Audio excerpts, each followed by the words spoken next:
예, 여기는 국립현충원 53호역입니다. 오늘은 고 박진경 대령 제73조기 추모 행사를 하기 위해서 이곳에 모였습니다. 아시는 분들, 여기 모신 분들은 다 아시겠지만은 영상을 통해서 지켜보시는 일반 국민들은 박진경 대령이 어떤 분인지 모르는 분들이 대다수입니다. 바로 이분이 73년 전 저희도의 4.3 사건이 발발하고 난 뒤 그 공산당 부대 내에 있는 공산당에 의해서 암살당해서 돌아가신 분입니다. 그 당시 한국군 최고의 계급을 그리고 최고로 그 영어도 잘했고 최고의 어떤 군인으로 인정받는 그런 군인이 공산당 손에 대한민국 국가가 수립되기 전에 돌아가신 분입니다. 예, 오늘은 그 박진경 대령 추모를 하기 위해서 그래도 저도 오늘 처음 왔습니다. 여기 오신 분들도 처음 오신 분들이 많습니다. 그렇지만 우리는 이 박진경 대령 이분의 역사적 자욱을 절대로 잊어서는 안 된다. 그런 마음으로 이곳에 왔습니다. 예, 식순에 따라서 국민대로부터 시작하도록 하겠습니다. 국회자여 경례. 나는 자랑스러운 태극기 앞에 조국과 민족의 무궁한 영광을 위하여 몸과 마음을 바쳐 충성을 다할 것을 굳게 다짐합니다. 바로 애국가 1절 1절 힘차게 함께 제창하도록 하겠습니다. 우리 성악가 이영란님.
다음은 순국선열과 호국명령 그리고 73년 전 대한민국을 건국하기 위해서 순국하신 경찰관 그리고 그들의 유가족 그리고 많은 국군 그리고 오늘 특히 우리 박진경 대령님을 위한 묵념이 있겠습니다. 일동 묵념.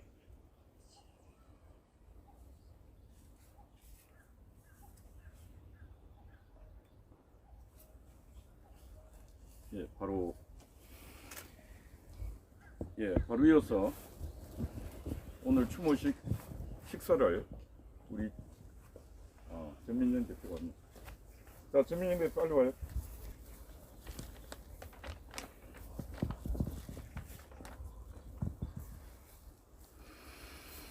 사.3 사건 재정립 시민연대.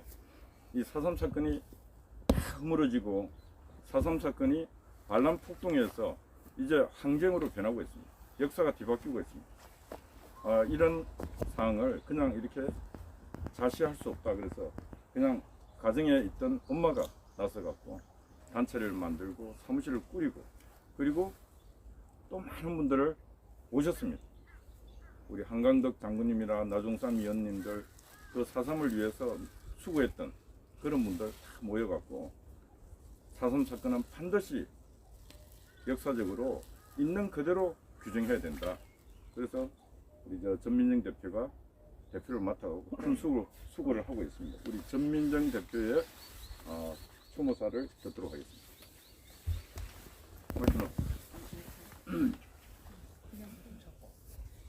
마이크부터 주세요. 마이크.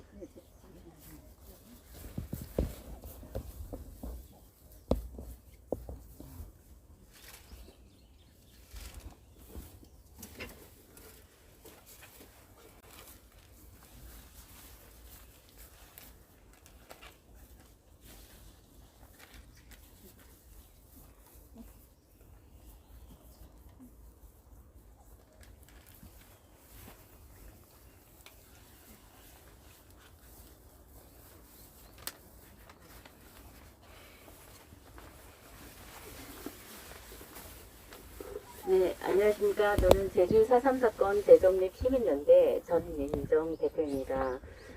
오늘 박진경 대련님 추모 행사에 참석해 주신 여러분들께 진심으로 감사드립니다. 박진경 대령님은 생전에 저희를 위해서 생명까지 바치셨습니다. 그 은혜를 잊지 않고 찾아온 우리를 보시고 큰 위로를 받으셨으리라 생각합니다. 고인이 되셨지만 저희들에게 대한민국을 지키라고 부탁하고 계십니다. 우리들이 고인의 명예를 지켜드리고 고인의 뜻을 이어 대한민국을 지켜야겠습니다. 그동안 4.3 역사 바로세우기 운동은 그 수명이 다해가고 있었습니다. 하지만 제주 4.3 사건 재정립 시민연대가 만들어지면서 그 불길이 다시 일어나고 있습니다. 제주 4.3 진상조사위원회에서 활동하셨던 세 분의 위원님께서 저희 시민연대에 고문이 되어주셨고, 또한 최근에 박진경 대령님 유족께서 저희 단체에 연결되셨습니다. 앞으로 활성화가 기대가 됩니다. 우리 모두 최전선에서 최선을 다해서 열심히 싸워서 또 활동하고 해서 그 잘못된 역사를 바로 잡았으면 합니다. 모두가 하나가 되어 진실을 회복하는 일에 힘을 모으면 반드시 승리할 수 있을 것이라고 믿습니다. 감사합니다. 예, 수고했습니다. 예, 수고했습니다. 예, 다음은 우리 박진경 대령 양력 보고가 있겠습니다. 이승학 우리 제주 4.3 사건 재정립 시민연대 교육정립위원장 우리 이승학 위원장께서 양력 보고하겠습니다. 고 박진경 대령 양력 보고를 말씀드리겠습니다. 고 박진경 대령님은 경남 남해군 남면 출신으로 진주 고보를 졸업하고 일본 대판 외국어학교 영어학과를 졸업하자 학도 특별지원병에 강제 징집되어 일본 마스도 공병 예비사관학교 수료 후 소위 임관 후 제주에 근무, 해방이 되자 부산 국방경비대 제5연대 창설 시 사병으로 입대에 참여하였고, 미 군정으로부터 일본 통치하에서 습득한 전투 기술을 신생 조국을 위해서 최대한 활용해야 하지 않겠노. 일부 현지에서 군번 만 91번 소위로 임관하였습니다. 그 후 부단한 노력 끝에 1년 5개월 만에 중령으로 진급하여 국방경비대 총사령부 초대 인사국장을 거쳐 1948년 5월 6일 제주 제9연대장 김일령 중령 후임으로 취임하였습니다. 박진경 중령은 제주 부임 한 달 만에 6월 2일부로 중령에서 대령으로 진급하였습니다. 이 진급은 4개 전투대대를 지휘함으로써 여단장급으로 격상된 직위 진급이었습니다. 좌파에서는 이를 두고 적극적인 토발로 전과를 감안한 진급이었다고 주장하지만 전과는 미비했고 실적도 없이 토벌이 의지만으로 진급을 결정하지는 않습니다. 고 박진경 대령님은 제주 4.3 사건을 슬기롭게 진압할 수 있는 유능한 장교였으며 선무공작 후 진압작전을 전개하였습니다. 주민들이 민심을 돌리기 위하여 단위대장에게 선무공작을 강조하였다는 긍정적인 평가는 그의 부하들이 말하고 있습니다. 당시 연대장 밑에서 소대장으로 근무했던 주월 한국군 사령관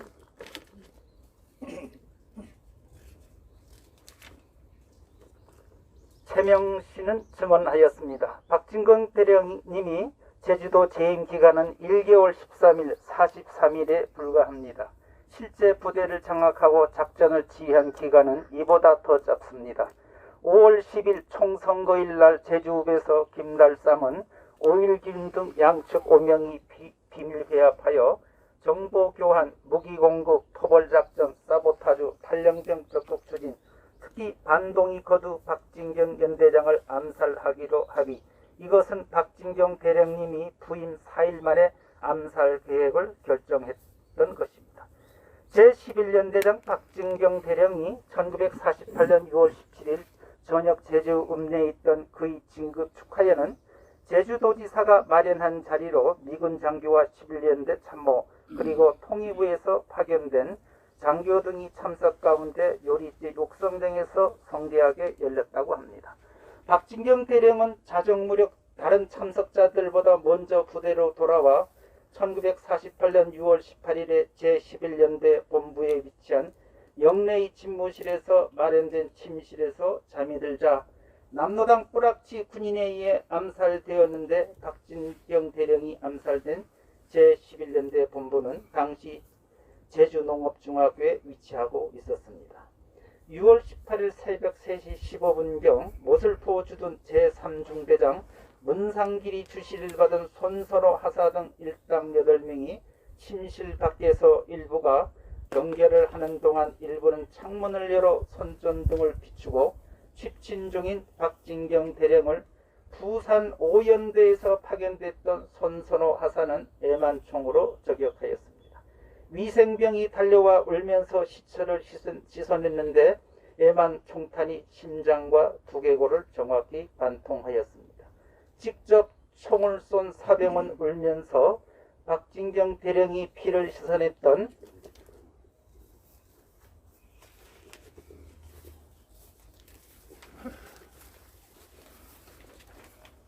그 위생병이 손선호이었습니다.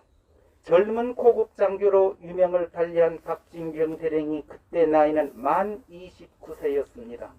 박진경 대령이 암살 사건을 주도한 이는 남로당 세포였던 제9연대 3중대장인 문상길 중이었고 수사 과정에서 문상길 중이를 비롯해 강자규 하사, 항주복 하사, 김정도 하사, 손선호 하사, 대경용 하사, 양해천 2등 상사, 신상호 1등 중사 등이 체포되었습니다.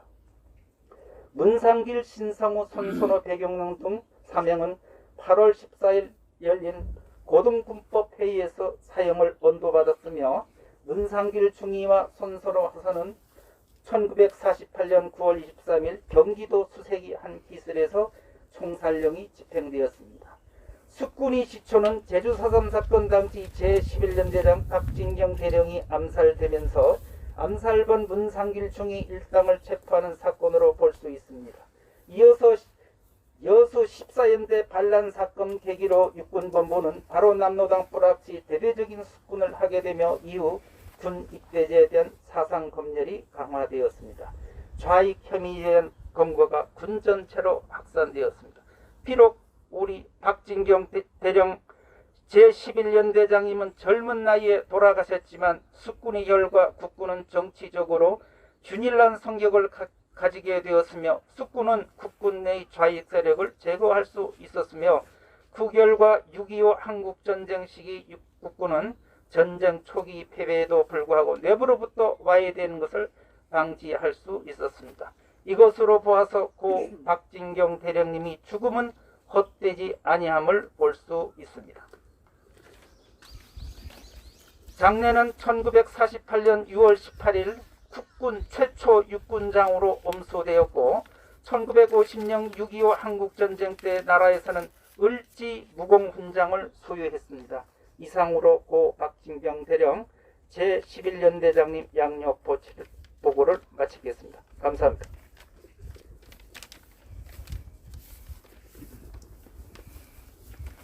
예, 수고하셨습니다. 다음 순서는 우리 박철균, 박진경 대령님 손자십니다. 유족 인사가 있겠습니다.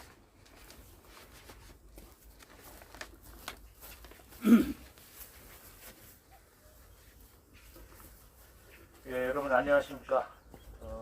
저는 박진경 대령의 양손자인 박철기입니다. 저희 아버님이 돌아가신 이후에 그때 이제 부산 중학교 학생이셨는데 양자로 입적이 됐고, 아버님도 군내기를 가셨지만 저 역시 2019년 1월까지 33년의 군생활을 마치고 지금 국방부 공무원으로 이제 재직 중에 있습니다. 그 할아버님 73주기 추모식을 주관해 주신 제일 먼저 말씀을 하셨던 시민연대 전민정 대표님, 시민단체 관계자 여러분 깊은 감사를 드립니다.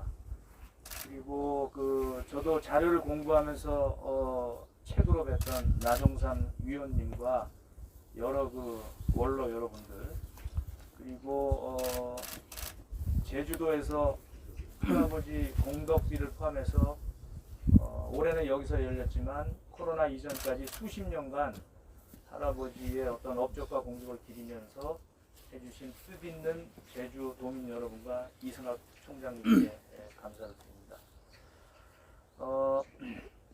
해방 이후 대한민국 정부 수립 전까지의 상황은 대한민국 정부를 수립할 수 있느냐 없느냐 하는 그야말로 국가적인 위기 상황이었고, 미국의 비교적 중립적이고 객관적인 역사학자인 알란 알 밀레라는 분은 그의 책에서 탱크가 38선을 넘어서 본격적인 전투행위가 일어나는 전쟁은 1950년 6월 25일이었지만 실질적인 전쟁은 1948년 4월 3일 제주도에서 아주 조직적이고 주도 면밀하고 전면적인 시민 남로당의 공격에 의해서 그 공격의 대상은 시민단체, 미군정, 경찰이 시작되었다. 4월 3일 이후를 전쟁으로 정의한 것입니다. 그러한 전쟁 상황에서 미 군정이 최초에는 치안 상황으로 판단을 했다가 도저히 걷잡을 수 없는 상황으로 전개가 됨으로써 국방경비대가 투입이 됐고, 국방경비대는 사태 안정, 질서 회복 이런 차원에서 대반란 작전을 했던 것입니다. 그 과정에서 아까 양력 소개에서 말씀하셨지만 이 박진경 대령의 지침은 1단계 선무공작, 무고한 도민을 보호하겠다는 작전 개념이었고, 2단계는 이제 강력한 토벌 작전을 시행하는 것이었는데, 제가 2004년에 전방 대대장을 나가기 전에 최명신 장군이 저를 한 시내 남대문 옆에 있는 호텔로 불러서 점심을 사주시면서 본인이 파월 사령관으로서 선무공작과 베트남 주민들을 보호했던 작전에 대한 영감은 박진경 대령으로부터 받은 것이다 라는 증언을 분명히 했고, 또 그나마 다행스러운 것은 이 좌편향적이고 진보 성향의 보고서가 작성은 되었지만 4.3 사건 진상보고서 212쪽에도 최명신 장군의 이제 체록이 기록되어 있는 것은 그나마 얼마나 다양한 일인지 알 수 없습니다. 저희 가족의 입장에서 보면 할아버님이 태어나신 경상남도 남해군 남면 홍현리의 반농 반어천의 도성산 자락의 자그마한 마을 집은 굉장히 평화롭고 조용한 곳이었습니다.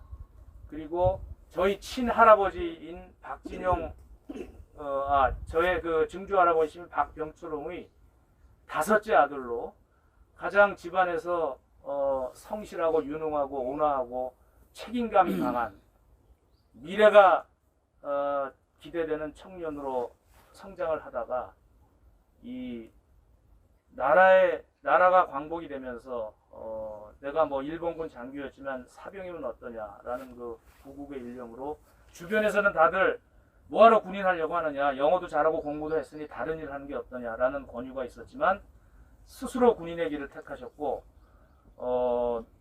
미 군정의 임무 수행 중 돌아가셨는데, 저희 집안으로서는 저는 그때 태어나지도 않은 상황이었지만 정말 청천벽력과 같은 비극이었고, 가장 아꼈던 5번째 막내 아들을 두셨던 저희 증조 할아버님이신 박병철 옹께서는 쓰러지시고 넘어지실 정도로 큰 슬픔이었다고 합니다. 근데 그러한 그 억울한 죽음에도 불구하고 이 최근에 여러 가지 이 할아버지를 매도하고 프레임으로 왜곡하는 것들을 보면서 정말 그 슬픔과 분노를 더 이제 금할 길이 없습니다. 그래서 제가 아버님이 돌아가시고 첫 번째 맞는 4.3을 이제 지냈는데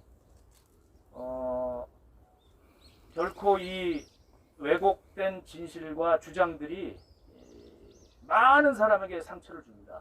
그리고 이 사실관계를 외면한 이러한 일들은 역사 속에 계속 어떤 다툼으로 남을 것입니다. 많은 사회적 에너지와 정열을 쏟아붓게 하면서 필요 없는 논쟁을 만들어낼 것입니다. 이것은 반드시 바로 잡아야 하고 정치적으로 이것을 완전히 우리가 원하는 수준까지 바로잡기에는 많은 시간이 걸릴 수 있다고 봅니다. 그래서 다양한 분야에서 학문의 영역에서 과학의 영역에서 제대로 된 주장들을 계속 이어나간다면 언젠가는 바로잡히는 날이 오지 않을까 기대를 해봅니다. 그래서 오늘 여기 자리에는 조선일보의 학술 전문위원이시면서 기자이신 김기철 위원님께서도 오셨는데 여기 있는 모든 분들의 뜻이 하나로 잘 합쳐져서 작은 곳에서부터 성과를 이루고 그 성과를 통해서 속도는 느릴지라도 천천히 바른 방향으로 나갈 수 있는 그런 계기가 됐으면 좋겠다고 생각을 합니다. 저희 유족들도 앞으로 할아버지와 관련된 일에 한해서는 적극 협조하고 여러분들의 활동을 지원하도록 하겠습니다. 감사합니다.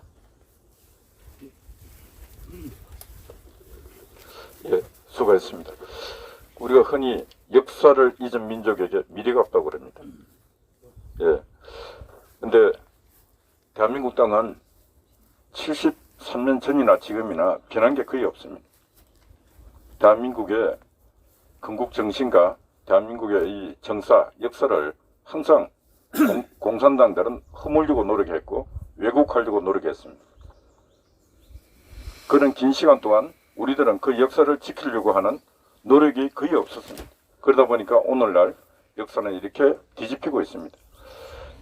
이런 현장에서 역사학 교수이시면서 4.3 사건 이걸 반드시 바로 뒤집어져 있는 것을 바로 잡아야 된다. 이렇게 수고하시는 우리 이주천 교수님 말씀 듣도록 하겠습니다. 예, 반갑습니다. 이주천입니다. 오늘 비용도 불구하고 참석해 주신 우리 애국 동지 여러분, 감사의 말씀 드립니다. 저희들 4.3년대가 발족한 지는 채 1년도 안 됩니다만은 그동안 많은 성과를 이루었습니다. 근데 저는 이 박진경 대령의 그 암살 사건을 보면서 이것이 얼마나 왜곡되고 잘못되었는가를 바라보면서 여기에서 우리나라의 자유민주 체제가 무너졌구나, 역사전쟁에서 패했구나, 그런 걸 많이 느끼게 됩니다. 첫째로 박진경 대령이 제대로 톱을 하기도 전에 남로당 프락치에서 아주 비열하게 잔인하게 암살이 됐는데 그것을 아주 순교자식으로 해가지고 죽은 자가 암살자가 안 죽은 것처럼 미화되면서 전 언론에 지금 공세가 시작된 더불어서 또 그리고 김학렬 중령이 왜곡해서 30만 명 제주도민이 죽어도 좋다, 이런 식으로 그것이 사실 확인도 안 되는 것을 언론에 유포되면서 박진경 대령님은 사실 두 번 좌익에 의해서 죽음을 당했습니다. 자, 그렇다면은 바로 이 박진경 대령을 우리가 제대로 올바로 평가하고 살리는 것이 우리나라 자유민주주의를 살리는 것인데, 이것은 역사전쟁에서 우리가 승리해야 된다는 중대한 과제를 안고 있는 것입니다. 따라서 우리는 이 자리에서 한 중령의 억울한 죽음을 애도하는 것이 아니라 국가를 정상화시키고 자기가 된 이 나라를 바로 세우기 위해서는 역사전쟁에서 승리하겠다는 그 결의를 다짐하기 위해서 이러한 비가 오는 날씨에도 여기에 와 있다는 사실을 우리는 명심을 해야 될 것입니다. 우리가 비록 숫자가 작지만은 이것이 하나의 미랄이 되어가지고 우리나라를 바로 세우고 이 나라를 온전하게 남북관계에서 공산주의에 대해서 승리하는 그 날의 기점이 바로 오늘이라는 것을 역사가 의해서 기록되는 그런 날이 되도록 우리는 이 자리에서 결의가 있고 맹세가 있고 어떤 동지애로 뭉치는 이 혁명적인 정신을 바로 여기에서 출발해야 되지 않는가 그런 생각을 하게 됩니다. 그 당시에 1946년에 박헌영이는 10월 달에 이 지체를 가장해가지고 북으로 도주를 했거든요. 그렇다면은 북한에 있는 박헌영과 남로당 두목과 제주도에 있었던 제주도당 남로당 프락치의 문성길 중위하고는 깊은 한반도의 북한의 박헌영과 저 멀리 있는 제주도와의 그 남로당 간의 이러한 공산 세력과 남로당과의 연결은 단순한 이 제주도의 하나의 무슨 의분을 해가지고 학살을 하려니까 죽인 것이 아니라 이 한반도 전체의 공산주의 세력과 막 건국하려는 자유민주주의 세력 간의 치열한 전투 속에서 일본 타자에 가장 비참하게 아주 야비하게 죽었던 인물이 바로 박진경 대령이라는 사실입니다. 따라서 이것은 공산주의와의 대결인 것이고 우리가 북한의 공산주의를 정리하지 않으면 이러한 박진경과 같은 이러한 억울한 죽음은 지금도 계속되고 결국은 우리의 사랑하는 조국, 우리의 사랑하는 우리의 자손들에게도 계속 연결되고 우리 한국은 지금 공산화의 바로 목전에 허덕이고 있다는 그 놀라운 사실을 말씀을 드리는 것입니다. 그래서 우리는 박진경 대령의 억울한 죽음을 다시 복원하고 그의 역사를 바로 쓰면서 나라를 정상화시키는 결의를 해주셨으면 좋겠습니다. 그리고 우리 언론들은 박진경 대령이 죽음으로써 그 가게가 그의 부인이 그 결혼을 한 지 얼마 안 돼가지고 얼마나 비참하게 그 여생을 살았던가. 정신병자기 차원에서 평생을 병원에서 묻혀 있었는데 그 억울했던 그 한많은 여인의 인생은 누가 보상을 해줍니까? 4.3 특별법이 보장해줍니까? 5.18 유공자법이 보상을 해줍니까? 국회가 보장을 해줍니까? 아무도 그 분의 평생을 사랑했던 그 남편을 그리워했던 그 여인의 슬픔을 누가 보상하고 그분의 눈물을 누가 닦아줍니까? 우리라도 이제는 돌아가신 그분들의 가족을 위로하고 살아계신 분들 또 오늘날도 우리나라를 위해서 목숨을 바쳤던 군대와 경찰 그분의 유가족들을 눈물을 닦아주는 우리 운동 바로 여기에서 시작해야 될 줄로 알고 있습니다. 예, 그래서 오늘 우리는 다시 나라를 바로 세우는 결의를 하기 위해서 이 자리에서 왔다는 것을 말씀드리고 정말 감사합니다. 감사합니다. 예, 수고했습니다. 헌화하기 전 우리 이영란 성악가님의 그리움 추모 노래가 있겠습니다.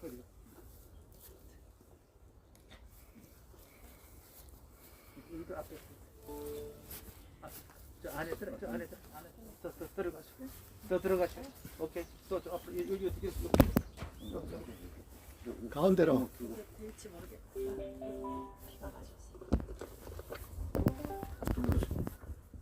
아니, 옆에서 안주. 또 앞으로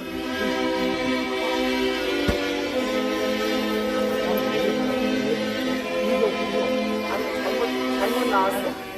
잘못했어. 잠깐만요. 이게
초생딸도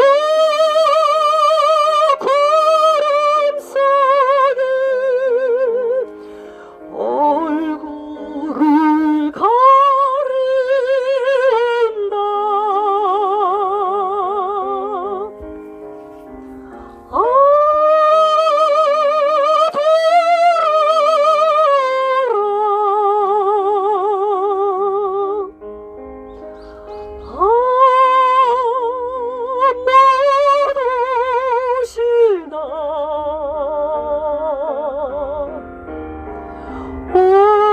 오늘도 나니 그대를 찾아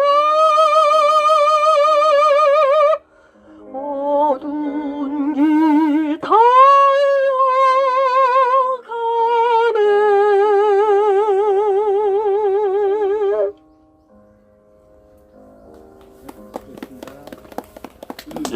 예, 수고했습니다.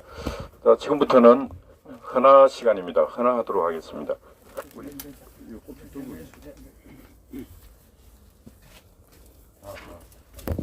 한 사람씩 오십시오. 자, 우리 한강도 유족부터. 유족부터 오십시오. 이거 하나 놓고 저 향복 그래요. 향복.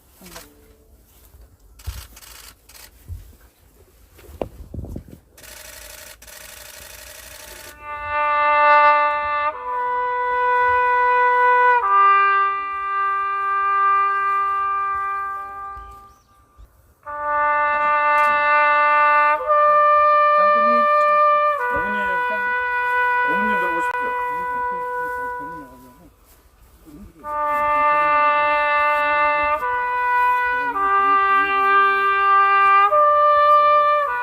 그냥 그대로 이어오십시오.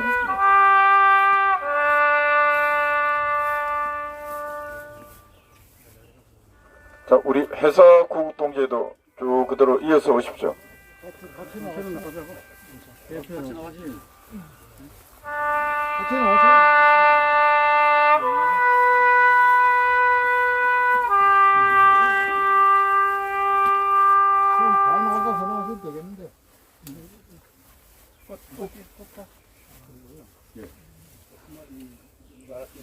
지금 보시죠. 마침 예.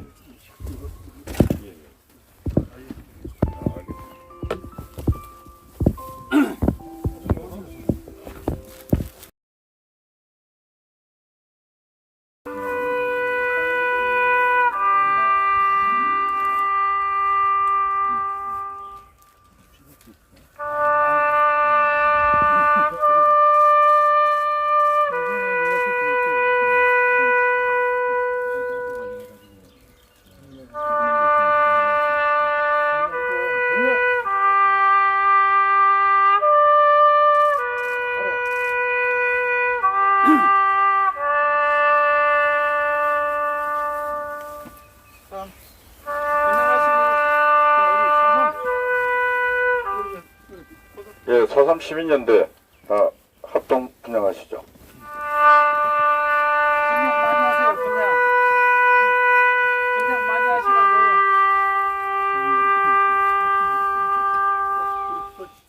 분양 많이 해요. 분양 많이 해요. 분양을 많이 해요. 분양을 많이 해요.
예, 이제 헌화를 마치도록 하겠습니다. 우리 나종성 위원님께서 공지사항이 하나 있어 말씀드리도록 하겠습니다.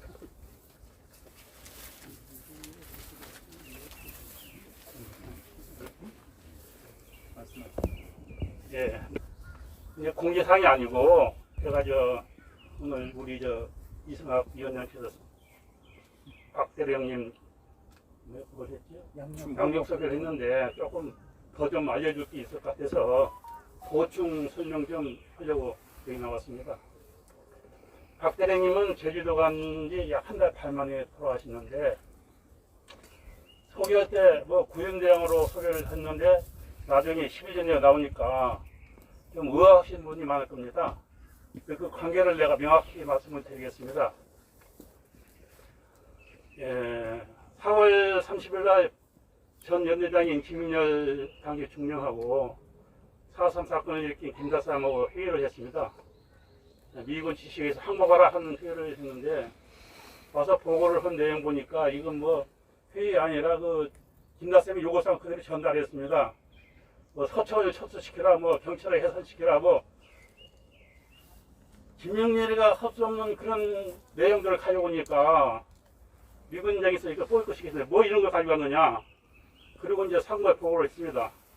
그러니까 이제 찐 당시 뭡니까 누구예요? 찐 소장이 총 그날의 행정을 받지 않습니까? 이거 안 되겠다 해가지고 조배옥 당시 경무국장이니까요. 경부장 포함해서 그 다음에 송호성 경비대 사령관 등 대동해가지고 제주도 왔습니다. 그래서 제주 소청에서 전략회의를 했는데 거기서 김영렬하고 조병욱 육박정이 벌어졌습니다. 의견 충돌로. 그러니까 회의가 개판돼가지고 그냥 띵소에 가버렸습니다. 가고 그날 밤에 5월 5일 밤에 경비대 사령부에서 야간회의에서 김열 교체 결정이 났습니다. 그 당시 상황을 보면은 5월 1일부로 수원에서 11년대, 12년대 창설이 됐습니다. 근데 연대장이 결정이 안 되고 그냥 부대만 창설했는데 그 중에서 11년대가 제주도에 이동하도록 되어 있습니다. 그래서 11년대 1대, 2대, 3대대가 있는데 1대대는 4월 20일 날 제주도에 온 오일균이가 있는 대대, 여기 1대대입니다. 11년대. 그리고 2대대, 3대대만 5월 6일 날 열차로 이동합니다. 제주도로.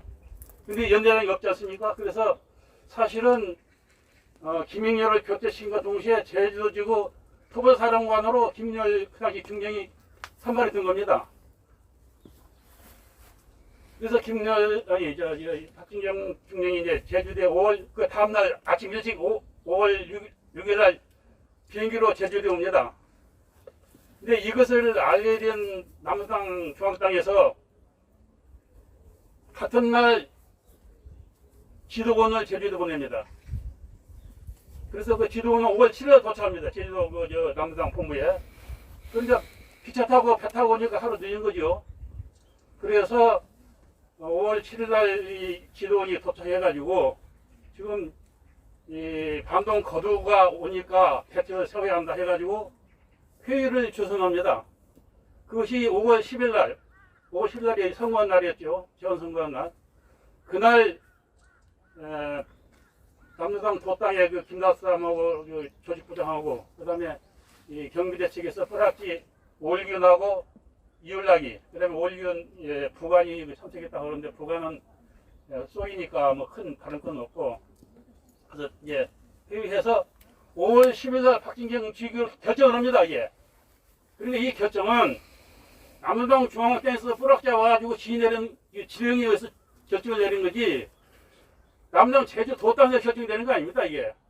이걸 알아야 합니다. 그러니까 남당 도당 차원에서 죽인 게 아니라 중앙당 차원에서 지령내에서 죽인 겁니다. 그리고 그것을 5월 18일 실행이 된 겁니다. 그 문상결에 의해서. 그래서 그걸 아시고 다음에 방금 내가 연대 얘기를 했는데 5월 6일날 11년대가 제주도에 옵니다. 이기 되다가. 그리고 이게 박진경 대령도 5월 6일에 왔지요. 이게 5월 6일 같이 제주도 옵니다. 그리고 일대는 이미 와 있고요. 5월 6일 대대. 그래서 박진경 대령님이 중령으로 오셨을 때 맨 처음에 구인대장으로 명령 받습니다. 5월 6일 날. 그래서 그 김여류 교대를 하죠.